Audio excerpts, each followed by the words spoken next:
William Rodríguez, el hijo mayor de Miguel Rodríguez y el sobrino de Gilberto Rodríguez, los jefes del cartel de Cali, tendría por qué saber este secreto. El presidente Samper sí sabía que ese dinero le llegaba a él, o sea, a su papá y a su tío les interesaba que él supiera para poder que les cumpliera con el acuerdo. Es que no era que supieran, ellos ya sabían, porque el acuerdo estaba desde hace mucho tiempo. ¿A usted es claro que él sabía? Sí, claro, él sabía. Porque... ¿Usted no le cabe duda de eso? No, porque mi padre me lo dijo, pues no puedo meter las manos en la candela porque yo no fui partícipe de esos hechos. Pero su papá sí se lo contó. Claro, mi padre me lo contó estando en la picota, lo que pasó, porque al final yo era en ese momento la ficha clave dentro del cartel de Cali para la parte política. ¿Qué yo le tenía contó que su papá saber sobre ese episodio? No, que sí, que lo que te conté anteriormente, cuál era el compromiso, por qué han llegado a ese compromiso y cuánto había sido el monto de dinero. Asumió como jefe político de esta organización criminal en 1995 tras la captura de los capos del cartel. William Rodríguez se convirtió en pieza clave con el poder corruptor que heredó de su padre en el escándalo político más grande que recuerde Colombia y que puso a tambalear al presidente Ernesto Samper en 1994. La historia lo va a juzgar a Samper es por no tener el valor y las agallas de haber aceptado que sí sucedieron esos hechos. Yo pienso que Colombia fuera un mejor país en este momento. ¿Samper los traicionó? Samper es un animal político y dentro de la política siempre hay traiciones. Es costumbre lógico de que los políticos no cumplen, sino buscan en su beneficio propio. Reafirma lo que sabemos todos los colombianos. Y es que efectivamente el narcotráfico en la campaña de 1994 se compró la presidencia de Colombia.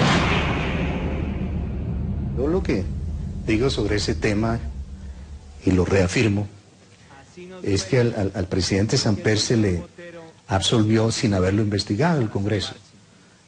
Cuando presenté como fiscal general en cumplimiento de obligaciones constitucionales la denuncia, yo advertí que lo importante era que se investigara a fondo, pero aclaré, para que no se prestara a malos entendidos, que eso no quería decir que lo fueran a acusar o a señalar o a condenar, sino que se conociera la verdad de una investigación a fondo que le correspondía al Congreso. El responsable de todo fue Fernando Botero, y así se lavaron las manos y se acabó el proceso y la verdad se quedó sepultada. ¿Quién cree? ¿Quién cree?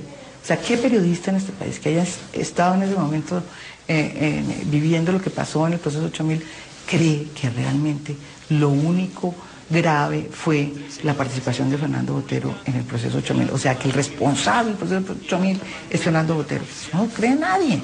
Este oscuro episodio de la política colombiana estalló en junio de 1994, días antes de que se diera la segunda vuelta de la elección presidencial, en la que finalmente ganó Ernesto Samper como presidente de la República. El entonces candidato opositor Andrés Pastrana reveló una conversación de los jefes del cartel de Cali y el periodista y relacionista público Alberto Giraldo, hablando de la financiación de la campaña de Ernesto Samper. ¿Qué le digo a Medina? Bueno, a Medina decirle que ya hablamos la semana pasada y que en esta semana le vamos a lo que hablamos. Pero yo estoy mañana allá, entonces sería el miércoles. Sí, está aquí mañana, entonces sería el miércoles que le mandamos una plata y por ahí el lunes de la semana entrante el resto. Bueno, perfecto. Bueno, señor. Otra cosita. Bueno, ¿cómo ves las cosas de Santero? Pues está en manos de ustedes. Qué cosa tan curiosa, ¿no? La realidad es que necesitan 5.000 millones. De los cuales tienen conseguidos 2. Necesitan 3 y ustedes. Eso los hay. Si yo en el año 94 hubiera perdido las elecciones porque, perfecto, las perdí. Yo esa noche me hubiera sentado a pensar qué hice bien, qué hice mal, por qué pierdo las elecciones con Samper.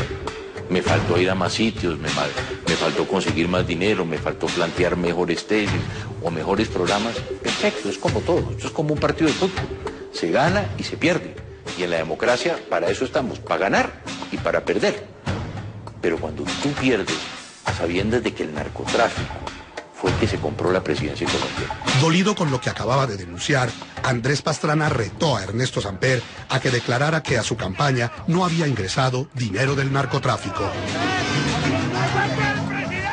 Nunca olvidaré las manos que estreché en todas y en cada una de las giras. Nunca olvidaré mi recorrido por el país. y cada una de las conversaciones que sostuve con ustedes, cara a cara. Con ustedes, la gente de Colombia. Con ustedes. Señor expresidente, usted lloró cuando se dio cuenta que Samper iba a asumir la presidencia. Y sigo llorando por el país, la verdad. El proceso judicial apenas comenzaba.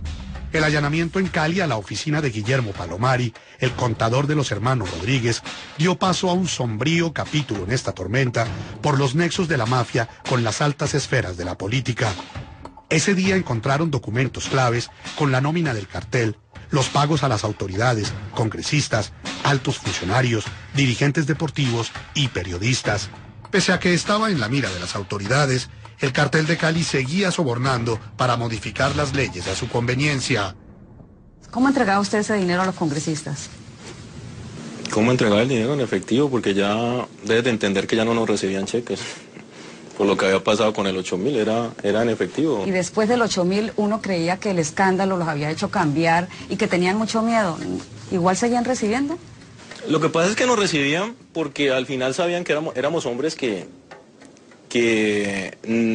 lo entregábamos y creíamos en la buena fe de las personas, porque muchos se nos tiraron para atrás muchos votos y nunca les sucedió nada, porque tú misma que conoces la historia del cartel de Cali sabes que fuimos hombres de que, no es que mi papá y mi tío no fueran hombres que en un momento recurrieron a la violencia, pero eran hombres que creían más en la parte legal, en las instituciones y entonces pienso de que por eso muchas veces nos tomaron el pelo y les dimos el dinero y no nos cumplieron. Porque sabían que al final no iba a pasar absolutamente nada. ¿Cómo ha pasado ahora? ¿Por qué pasa lo de mi familia? Porque siempre mantuvimos el silencio, porque fuimos hombres de honor. Nosotros fuimos hombres de honor, los demás no lo fueron. Esa sí es la máxima, los congresistas les hacían conejo al cartel de Cali.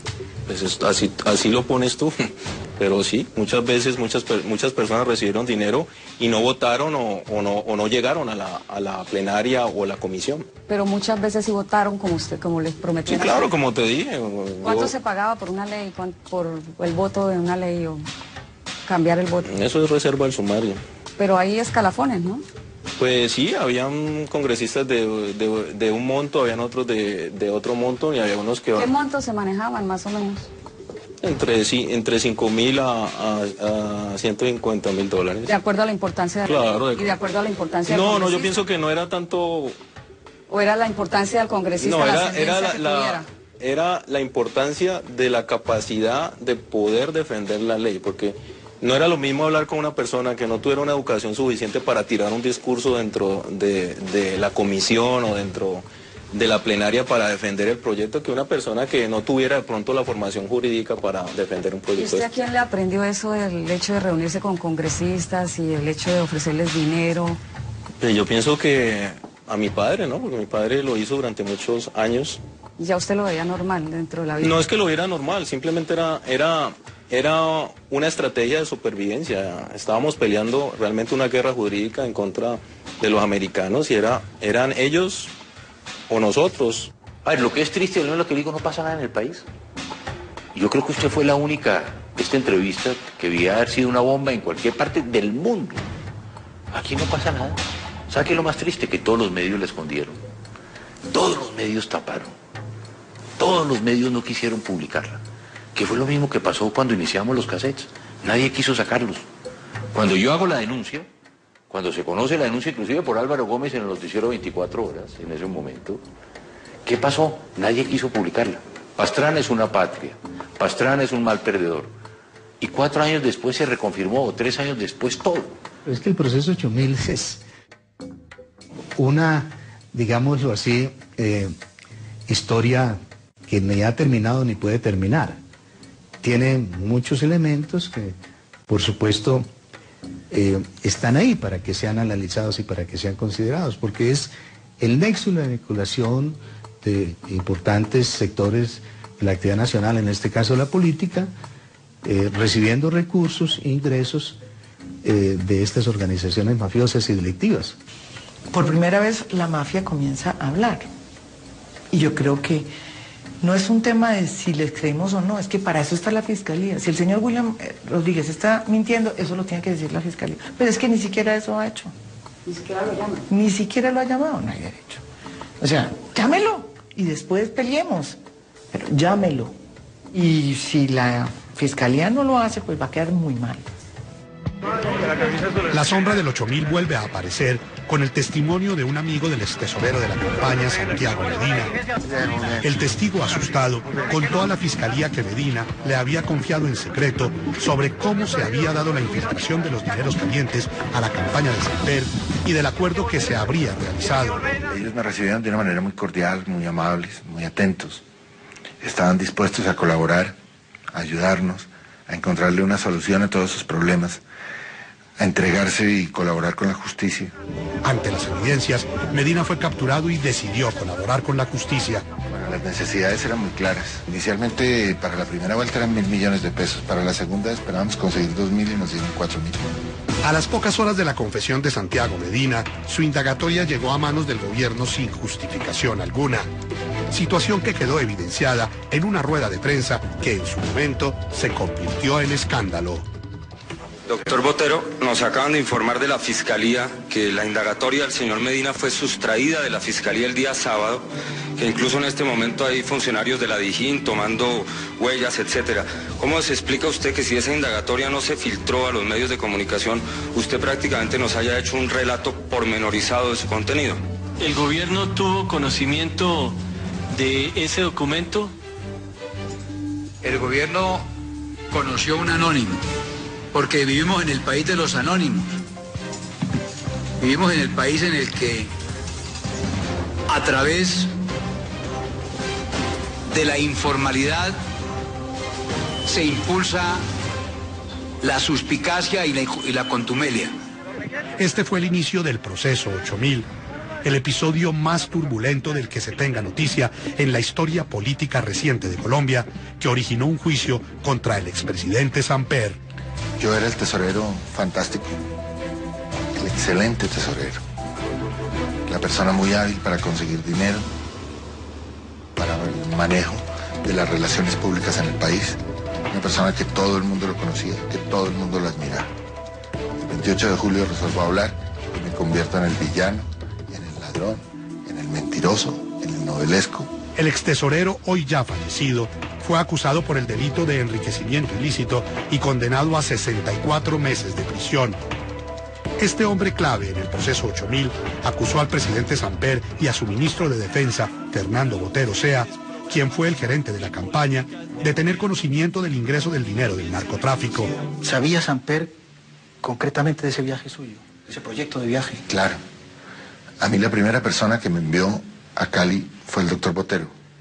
Pero yo no fui a Cali sin haber constatado directamente con el candidato si el candidato estaba de acuerdo en la recepción de esos dineros. ¿A qué diligencia viene a cumplir hoy aquí? En medio de la tormenta política por la captura de varios congresistas y dirigentes políticos, por primera vez en la historia de Colombia es detenido el ministro de Defensa de la época, Fernando Botero.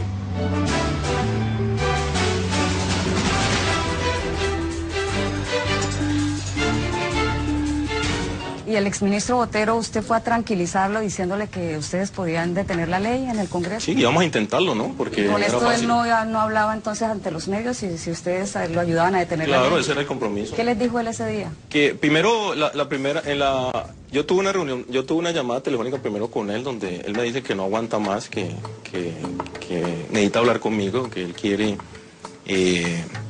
que le ayudemos a ver porque él no puede guardar más la palabra que le había dado a mi padre. El hijo mayor de Miguel Rodríguez dice que pese al escándalo y de la presión de Estados Unidos, se reunió con Horacio Serpa, ministro del Interior y hoy senador de la República, para tranquilizar a Fernando Botero. El señor presidente de la República no participa, no ha participado, nunca participará en componendas ni en pactos, ni en ninguna clase de arreglos que estén en contra del interés de los colombianos, de su patria. Podemos hablar de varias reuniones que tuve con el ministro, el doctor Serpa, donde conspiramos en un momento para que Fernando Botero no se reventara, como al final lo hizo, porque El gobierno le incumplió otra vez la palabra, el doctor Samper le incumplió la promesa que le hizo. Y luego tuvo otra reunión en Bogotá con el doctor Serpa para que no asistiera a la plenaria de la Cámara cuando se estaba discutiendo el proyecto de extinción de dominio. ¿Qué momento se dio con la reunión con el exministro? Pues la primera fue en el Cantón Norte de Bogotá. Justo donde estaba detenido. Yo estuve reunido en el casino de oficiales, se llama. Y en ese momento estaba el exministro Botero detenido en ese. Sí, estaba detenido, estuvimos el doctor Botero, estuvo el doctor Horacio, estuvo Jairo Chavarria, que estuve yo en esa reunión, donde acordamos de que no pasaría el proyecto de enriquecimiento ilícito de terceros, porque era entendible que en ese momento, si pasaba, era una condena segura para el doctor Fernando Botero. Yo lo tranquilicé, le dije que nosotros íbamos a tratar de financiar, de que esto saliera favorable a los intereses de él y de nosotros.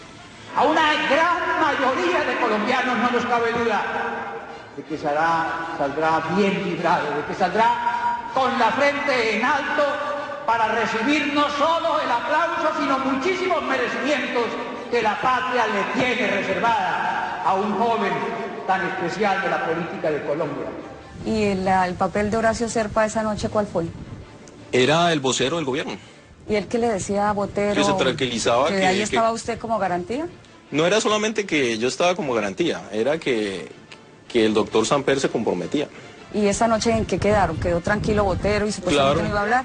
Quedó tranquilo, quedamos en ese compromiso, pero como siempre, al final, es entendible, ¿no? Bajo tanta presión que tuvo el expresidente en ese momento, tuvo que salir a entregar y a repartir embajadas, a repartir notarias y institutos para tratar de que los congresistas estuvieran con él en el voto en contra de ese proyecto.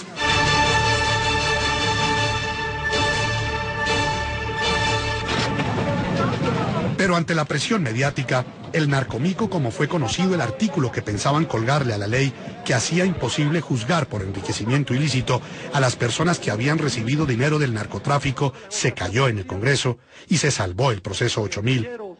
Finalmente Botero, ya sin salida, decide hablar y colaborar con la justicia. El abrazo de la paz. Cuando el presidente, el candidato Samper, en ese momento, me pide que lo acompañe en su automóvil, una camioneta que tenía, saliendo de la sede de la campaña en la calle 72 y dirigiéndonos a un almuerzo para recaudar unos fondos para la campaña.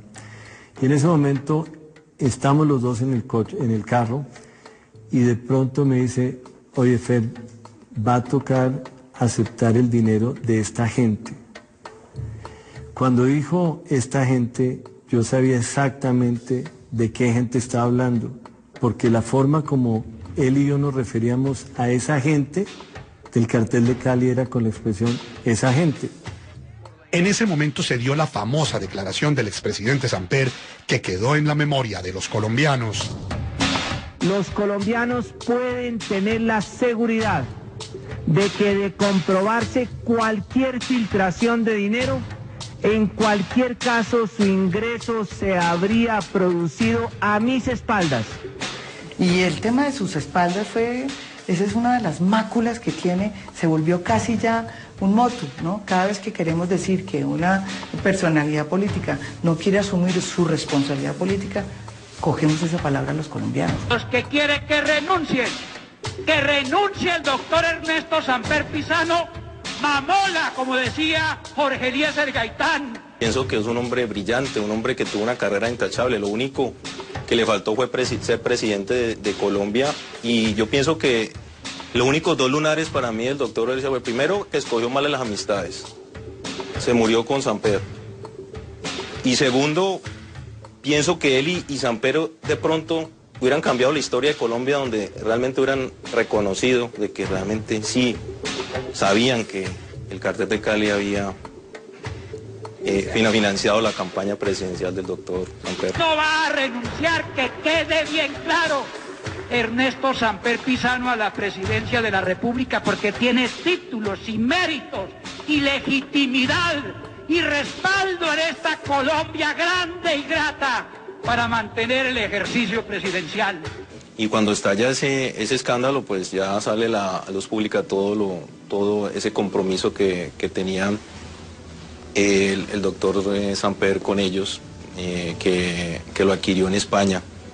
Después mi padre me contó dónde había sido el acuerdo, cómo había sido y cómo llegaron a ese acercamiento para lograr que al final, si él era presidente, poder tener esa ley de sometimiento para que ellos se entregaran y solucionaran su parte jurídica.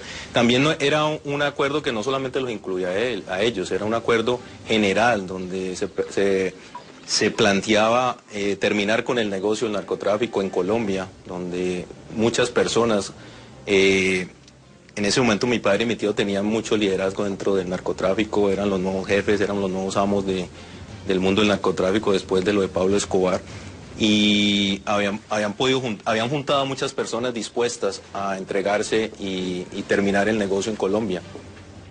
¿Este fue el pacto de Recoletos en España? Ese fue el pacto que viajaron varios emisarios, se reunieron con el doctor en España y llegamos él llegó a ese compromiso con ellos si llegaba a ser presidente de Colombia. ¿Y quiénes se reunieron en España? Volvemos a lo mismo. En ese entonces se dijo que Eduardo Mestre, Ernesto Samperi, un emisario del cartel de Cali. ¿Quién era el emisario? No, eso es reserva del sumario. Se reafirma el pacto de Recoletos en España. Llama la atención y sí sería bueno que William Rodríguez contara, porque las historias hay que contarlas todas, si no, la versión de William no tiene validez. William no puede decir que hubo el pacto de Recoletos, pero no dice quién fue el enviado especial cuando Samper era ya embajador a hablar en Madrid, España, para conseguir los recursos de la campaña. Tiene que decirlo. Mientras esto ocurría, Estados Unidos presionaba con fuertes declaraciones desde Washington y en un hecho sin precedentes le suspendió la visa a Ernesto Samper. Took campaign money from the drug cartels. The administration has taken the extraordinary step of canceling President Samper's entry visa. Hace ya varios meses vine a esta tierra de Chaparral en medio de circunstancias particularmente difíciles. Entonces dije que no necesitaba la visa de ningún gobierno extranjero para venir a Chaparral. El cartel de Cali seguía moviendo sus fichas en el Congreso a favor de sus intereses. William asegura que en un acuerdo con el hoy congresista Horacio Serpa trataba de detener que se aprobara la ley de extinción de dominio que amenazaba a la mafia. Luego usted dice que hubo una segunda entrevista con el exministro Horacio Serpa. Y eso fue antes de que se presentara el proyecto de extinción de dominio ante la plenaria de la Cámara. Ya habíamos perdido en el Senado. Es entendible que en ese momento nosotros estábamos jugando nuestro futuro económico de nuestra familia. No solamente nosotros, muchas personas pertenecientes a otras organizaciones criminales habíamos hecho un convenio para tratar de sacar este proyecto adelante.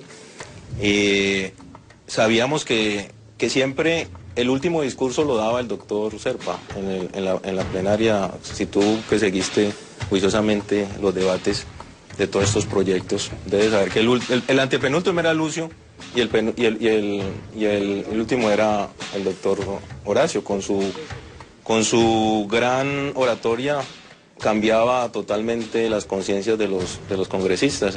Entonces era necesario que el doctor Serpa no asistiera a esa plenaria y nos reunimos para convencerlo, porque si él asistía sabíamos que íbamos a perder. Y él accedió a irse a un homenaje que le están haciendo en su pueblo natal, en Barrancabermeja, creo que es él. Y no asistió, y ese día ganamos dentro de la Cámara de Representantes. El 15 de noviembre de 1996, Serpa no asistió a la plenaria del Congreso, donde se discutía esta ley que ponía en riesgo los bienes de los narcotraficantes. Cuando se conoció esa declaración en la que usted habla que se reunió con el exministro Horacio Serpa, él dijo que eso era mentira. ¿Usted qué dice hoy en día de esas declaraciones de él?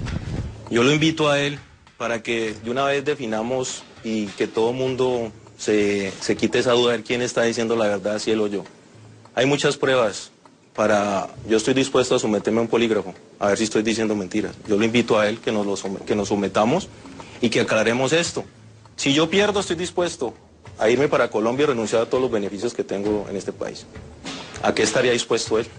Pero la verdad, ¿sobre qué? ¿Qué clase de acusación están haciendo contra mí si todo está escrito, está definido, está aclarado, está ya súper examinado? Uno puede pensar qué podría tener usted en contra de Horacio Serpa para contar esto hoy. Nada, yo no tengo nada. Siempre lo admiré. Pensé que era un hombre del pueblo, un hombre que venía de atrás. Es otro refrito. Un refrito que no se ha investigado. Eso no es refrito. Eso no es refrito. Porque aquí lo que se está tratando de hablar es que haya prescripciones, de que se cerró el proceso 8000. Eso no es refrito, doctor Serpa y presidente Samper. Hay pruebas y evidencias nuevas. Está la declaración de William Rodríguez. Por lo tanto, señor fiscal, debería abrir esta investigación. Creo que es un refrito en el sentido de volver otra vez a traer una colación que ellos consideran sellada porque se absolvió el presidente Samper y además se absolvió también, o no se absolvió, se cerró la investigación contra él. El problema fue que no hubo justicia, no es que lo que pasó fue que la justicia sirvió fue para tapar lo que pasó, que eso es lo más dramático. Digamos, nada va a ganar una sociedad con que los hechos se mantengan en la penumbra, permanezcan oscuros. Eso me parece a mí que es lo peor, la justicia ante todo, y eso es algo que nos va a servir como sociedad. Con la contundencia de las evidencias sobre el ingreso de los dineros del cartel de Cali a la campaña de Samper, la Comisión de Acusaciones de la Cámara abrió investigación. Finalmente Samper fue absuelto con 111 votos a favor y 43 en contra el 13 de junio de 1996.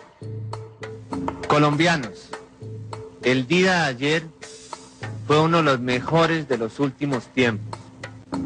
Hubo carambola de buenas noticias, la liberación de Juan Carlos Gaviria, el triunfo del equipo América sobre Gremio y, por supuesto, la decisión de la Cámara de Representantes de exonerar mi conducta, despejando todos los cargos que me habían sido formulados en relación con la financiación irregular de la campaña que me llevó a la presidencia. Hay un tema del proceso 8000 también que usted dice en el cual usted participó, el proceso de la absolución del presidente Samper. ¿Usted participó entregando dinero a los congresistas? Claro, ¿Cómo yo participó? participé. No, yo creo que quedó claro, yo participé dentro de ese proceso. La absolución al presidente Claro, Samper. dimos un dinero, se lo dimos a Mogollón, ¿era que llamaba? Jaime Mogollón, el congresista. Claro, de la él salió a Comisión de desmentir, pero Acusaciones. bueno, era obvio que no tengan... ¿Cómo fue esa reunión para darle el dinero a Jaime Mogollón? Nos reunimos y le entregamos el dinero para que él cogiera más valor aunque él también estaba recibiendo por parte de nosotros, estaba recibiendo beneficios por parte del presidente también. Ante la gravedad de estos señalamientos en su contra, buscamos al excongresista y expresidente de la Comisión de Acusaciones, Jaime Mogollón, quien vive hoy en Lorica, Córdoba, y no quiso responder a nuestro llamado. Doctor Mogollón, buenas tardes. Buenas tardes. ¿Cómo está? Le saluda David Palomino. ¿Cómo le ha ido? A ver, ¿qué más? A ver si podemos charlar un par de minuticos, mi estimado doctor. ¿Usted está...? No, es que yo no estoy por aquí. ¿Y a qué hora regresa de Montería, doctor Mogollón? No, pero es que no te puedo informar demasiado. Voy aquí, vuelve a llamar. ¿Sí? ¿Con quién se reunió? ¿Usted mismo se reunió con Jaime Claro, Mogollón? yo me reuní con ¿Dónde él. se reunió? Yo solía reunirme en las... ¿Tú te acuerdas de unos restaurantes? No sé si existen todavía en Colombia que llaman las Acacias. Sí, señor. Ahí me reunía yo con los congresistas, era mi sitio de reunión, porque casi todos esos restaurantes tienen arriba como una mesa redonda, Ajá. entonces yo me reunía en esa mesa. Esa era la oficina para darle... Más el o dinero. menos. ¿Y ahí cuánto se le dio a Jaime Mogollón? No me acuerdo, creo que fueron 100 millones. No. ¿En efectivo? Acuérdate que es que fueron hechos de hace tanto tiempo que uno como Sí, que a veces fueron la hace memoria. casi 19 años. ¿Fue dinero en efectivo? Sí, claro, pues vuelvo y te repito, nosotros ya no dábamos Y él cheques. se comprometió que luchaba para Pues que... claro, porque siempre había cierta resistencia de un sector de congresistas, pero no, eso estaba... ¿Cómo fue el compromiso con él? ¿Sí lo recuerda? De que iba a hacer todo, porque él era el ponente, ¿no? Sí. Era el ponente del proyecto y entonces él iba a dar la ponencia favorable para que fuera absuelto el presidente. ¿Y ustedes por qué querían que absolvieran al presidente Samper? Yo pienso que éramos porque éramos como unos idiotas útiles al final, porque al final pensábamos y creíamos ciegamente que el doctor al final iba a hacer algo por nosotros, pero nunca lo hizo. Me parece grave e infortunadamente, pues eso, digámoslo así, en el evento de que pudiese haber ocurrido, lo cual es una probabilidad, y yo diría una gran probabilidad, pues debería dar lugar a adelantar investigaciones al respecto. Lo único que tuvimos fue una absolución que tapó todo, una absolución con manchada de ilegalidad, de procesos turbios, que nunca quedó como una cosa clara ante la sociedad.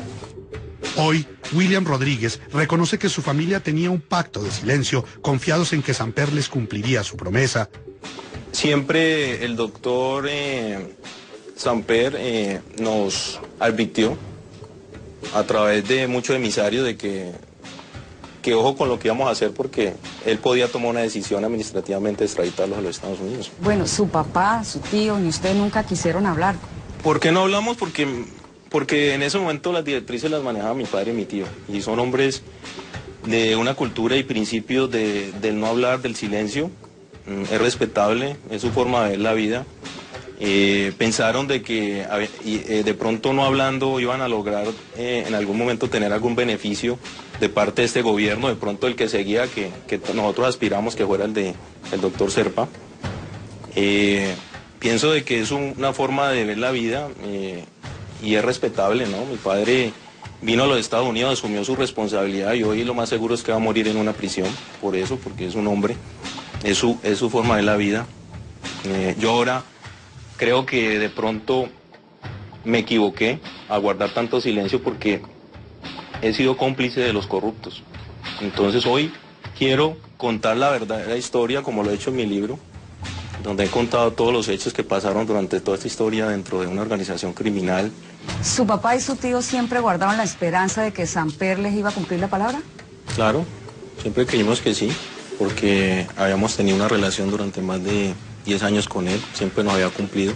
Durante esos 10 años, ¿qué les hizo él? ¿Qué favores les hizo? Pues vuelvo y te repito, yo no puedo hablar de cosas que no fui partícipe en ese momento, porque como te dije anteriormente, mi padre me tuvo alejado mucho tiempo de ese mundo. Lo único que sé es que él fue ministro, fue candidato en un momento, fue embajador en España, en varios favores que necesitaron ellos dentro del Congreso, me imagino que tuvo que él escalabrado. Pese al escándalo, Samper terminó su periodo en 1998 y hoy en día es el secretario general de la UNASUR. Es un hombre muy hábil, un hombre que tiene muy buenas relaciones, un hombre demasiadamente capaz, es un hombre de admirar dentro de, si lo miramos como dentro del mundo maquiavélico, pienso que es un hombre muy capaz, un hombre un animal político que ha sabido siempre mover las fichas, estar bien ubicado a donde tiene que estar. Si lo miramos desde el punto maquiavélico, ¿usted cree que él es maquiavélico? Yo creo que no es obvio que para mí es un tipo maquiavélico, que el fin justifica los medios. Yo creo que es claro. Un presidente que se compra la presidencia de Colombia con los recursos del narcotráfico, que es todavía un agravante. ¿Cómo puede estar representando una institución que supuestamente es la encargada de promover la democracia? Porque es que en la política legal quedó casi que metida la ilegalidad, desde por cuenta del proceso 8000. Casi que, si a Samper no le pasó nada, porque todos los demás siguen unas generaciones y generaciones con la ilegalidad pegada a la legalidad, haciendo política. El canal RCN intentó obtener respuesta del expresidente Samper y este no quiso entregar declaraciones al respecto. Ante las nuevas y explosivas declaraciones del hijo de los Rodríguez, le hicimos varias llamadas al fiscal Eduardo Montealegre, quien tampoco se pronunció sobre el tema. Yo aspiro que la Fiscalía oiga esas declaraciones y oiga muchas otras declaraciones que contribuyan, obviamente, a establecer hechos, repito, muy graves y que conmocionaron y siguen conmocionando a nuestra sociedad.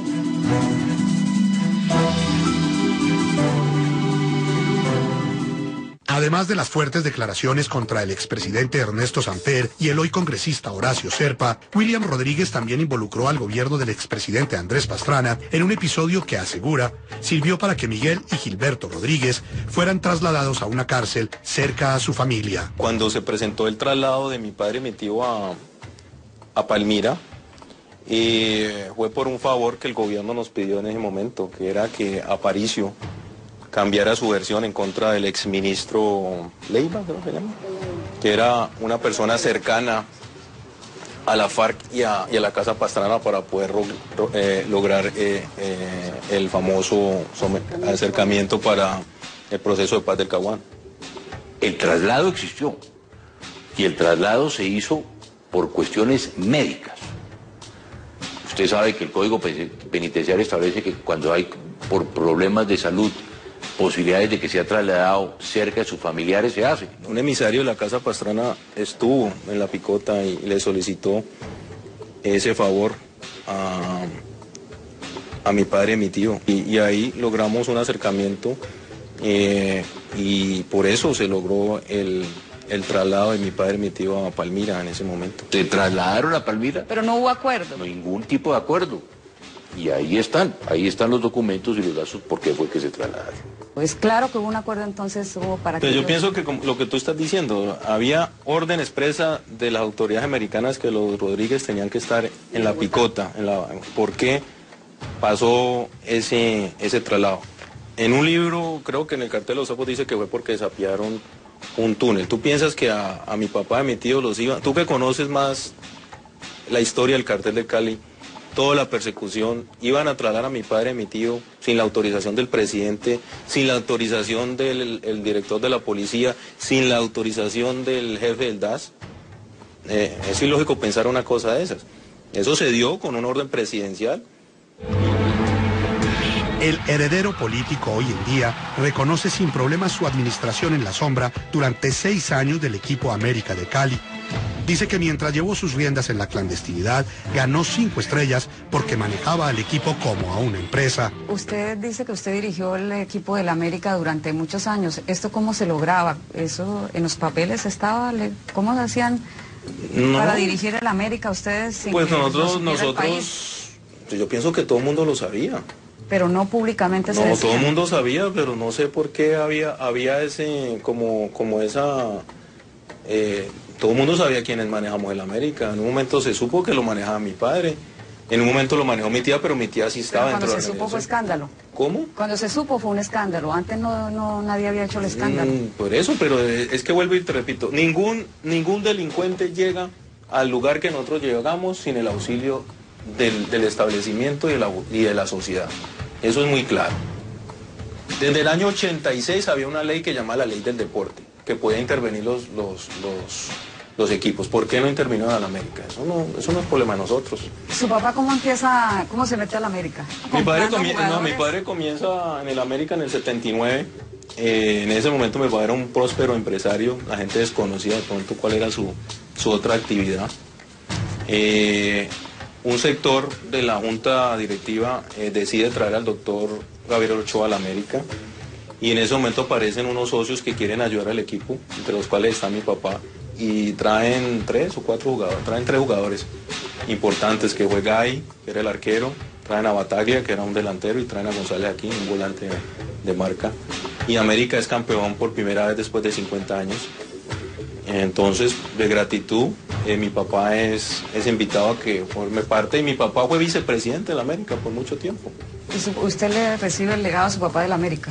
Yo llego con un plan estratégico que lo copio del Ajax de Holanda y comienzo a trabajar en las fuerzas básicas, en las divisiones menores de la América, y hago un proceso planificado desde el año 89 al 1996 para sacar jugadores hechos en la institución. Entonces comienzan a aparecer jugadores en época, y América es campeón con el Chique García en el año 97 con el 90% de jugadores hechos en la institución. ¿Usted qué directores técnicos llevó? Yo tuve a Diego Umaña, después llevé al profesor García, al Chiqui, y después llevé a Jaime de la Pava. ¿Y a Maturana? Eso lo llevó mi padre. ¿Él tenía relación con su papá? ¿Y al técnico Ochoa? Lo trajo fue Pepino San Giovanni. ¿Pero eso no fue en la época de su papá? Pero, como te cuento, fue en el 79, el que lo contrató fue el Pepino, Y ahí el doctor se quedó hasta el año 91, creo que ¿Y cómo fue su relación y la de su papá con el Chiqui García? Mi papá nunca tuvo relación con él, porque el que tuvo relación con el Chiqui fui yo. ¿Periodistas deportivos le pedían plata? Sé que usted no quiere decir nombres, pero ¿cómo eran estos hechos? Yo pienso que la corrupción llegó a todos los niveles. ¿Y cómo le todos los pedían niveles plata? sociales. Nada, yo pienso que muchas veces no era ni cómo me lo pedían, de pronto uno ya le llevaba el regalito y se lo entregaba. Este es un tema también que ha ocurrido a nivel mundial, es decir, cómo se han infiltrado las mafias en el deporte para poder, en todo caso, camuflar tantos recursos de origen ilícito, es decir, el típico lavado. Confirma que el cartel de Cali se unió con el bloque de búsqueda de la policía para acabar con Escobar. Dice que le pagaban semanalmente fuertes sumas de dinero al coronel Danilo González, quien ya murió, y al hoy detenido coronel Hugo Aguilar. Danilo González fue uno de los hombres que lideró el grupo de búsqueda en la guerra en contra de Pablo Escobar. En ese momento era un oficial de la policía. En ese momento creo que era mayor de la policía, creo. Y el tipo tiene una relación cercana con mi padre. ¿Por qué? Porque nadie es un secreto que el cartel de Cali influyó en la captura y en la terminación de esa organización criminal. Dentro de la historia colombiana fueron los hombres que financiaron al grupo de búsqueda, financiaron la inteligencia en contra del señor Escobar. ¿Con quién salieron? ¿Con quién salió el cartel de Cali para acabar con las Pablo Escobar? autoridades, eso es claro. Hubo alianzas entre el cartel de Cali y la sociedad. Lo único que sé es que mi papá peleó una guerra en contra del mayor criminal de Latinoamérica por la vida de él. Y yo pienso que cuando hay una guerra, tienen que, y más con Pablo Escobar, porque es que no estábamos peleando con las monjas de la caridad, estábamos peleando con el señor Escobar, un hombre que voló un avión, un hombre que puso 500 kilos de dinamita, que nos voló no sé cuántas droguerías, que nos asesinó yo no sé cuántos hombres. Entonces estamos hablando de que estábamos enfrentados en una guerra contra el mayor criminal de Latinoamérica. Vivió al lado de su papá y su tío los meses claves para esta organización, mientras trataban de impedir su extradición a Estados Unidos y conseguir una condena baja en Colombia. Precisamente en esos años se convirtió en la persona más visible del cartel de Cali y sufrió un atentado en su contra por parte del cartel del norte del Valle que casi le cuesta la vida. Me creía un superhombre, creía que todo lo podía, que todo lo podíamos, porque el fin justificaba los medios, pero realmente la vida me enseñó de que no era así. Yo caí herido y a mí no me salvó sino fue Dios. Yo pensé en Él y Él me salvó. Yo apenas pensé en Dios me tranquilicé. Y sabía que no me iba a morir en ese momento. Él me dio otra oportunidad, me tocó la primera vez la puerta. Después estando prófugo volví y me la tocó. ¿En el atentado dónde recibe usted los tiros? Recibí 2 en el abdomen, 1 en la ingle, recibí 1 en la rodilla, recibí 2 aquí. ¿Y cómo se salva? Milagro. Milagro. Una mesa encima. Cuando yo me le paro al sicario, entonces el sicario iba para mi cabeza, entonces los tiros por inercia fueron hacia abajo. Entonces la fuerza del tiro te tira hacia atrás y caigo y no sé, milagro de Dios no me repataron. Yo me hice el muerto y a un amigo mío, Oscar, le pegaba un tiro en la aorta y se desangró rápido y la sangre me llegó aquí. Los tipos me dieron por muerto. ¿Qué piensa uno en esos momentos? ¿Son de mucho nervios? Pues yo solamente miraba al tipo de los zapatos azules, que era el tipo que se movía para todos lados y bueno, te digo, lo único que pensé fue en Dios y que era injusto, tenía una hija de 1 año, pensé en mi hija después de que no había pensado en ella durante mucho tiempo porque estaba embriagado por el poder y el reconocimiento y el dinero y tuve otra nueva oportunidad. Dios no me dejó morir, yo perdí casi la mitad de la sangre del cuerpo, pero no era mi día. Como la mayoría de sus hermanos, se preparó en las mejores universidades para ser un profesional exitoso, pero su vida dio un giro cuando decidió utilizar sus conocimientos en derecho para ayudar a los jefes del cartel. Yo no me estoy justificando. Puedo sacar 20.000 excusas, pero no las tengo. Yolima, ¿qué excusa tengo? Yo era un hombre de 30 años, yo tomaba mis propias decisiones, yo no le puedo echar la culpa a mi padre. Era yo soy el responsable y por eso tuve que pagar. Enfrentaba una condena a 22 años que quedó reducida a 5 años por haber colaborado con la justicia en Estados Unidos. Dentro de su principal aporte está toda la información que entregó sobre la corrupción en Colombia. ¿Qué le dijo su papá, por ejemplo? ¿Ustedes tuvieron encontrones o desacuerdos por el acuerdo al que usted hizo con Estados Unidos y el que hizo, y el de él de no hablar? Yo pienso que eso nosotros aclaramos nuestras diferencias y quedaron claras, que nunca hubo ni una traición de parte de él, ni una traición de parte mía. Era lo mejor que se podía hacer en ese momento para mí y para mi familia. Ellos tomaron una decisión, yo tomé otra.